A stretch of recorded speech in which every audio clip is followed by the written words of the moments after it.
Next is International Service for Human Rights. Mr. Vice President, this third cycle of the UPR comes as Burundi is experiencing a serious political crisis which has already caused thousands of deaths and the displacement of more than 400,000 people. Burundian civil society actors, and particularly human rights defenders and journalists, have been the primary targets of systematic oppression by the authorities. Germain Rukuki, a human rights defender working for Association des Juristes Catholiques du Burundi, was recently sentenced to 32 years in prison for, among other things, breach of state security and participation in an insurrectional movement. On 18 June, he was hastily removed from the hospital where he underwent surgery on his leg a few days before, preventing him from receiving appropriate care after such an intervention. We urge Burundian authorities to drop all charges and immediately release Germain Rukuki.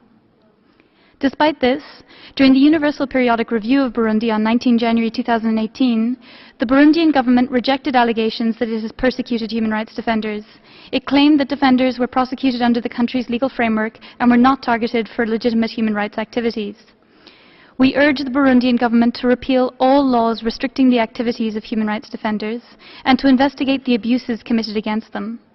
The law should protect and facilitate the vital work of defenders, not criminalize it.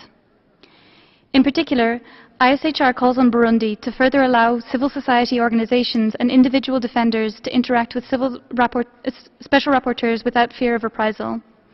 Also, to refrain from stigmatizing defenders operating inside and outside the country, and condemn and prosecute all acts of intimidation and reprisals against defenders. ISHR invites Burundi to work with civil society to implement the UPR recommendations and create an enabling environment for human rights defenders. I thank you. Thank you very much.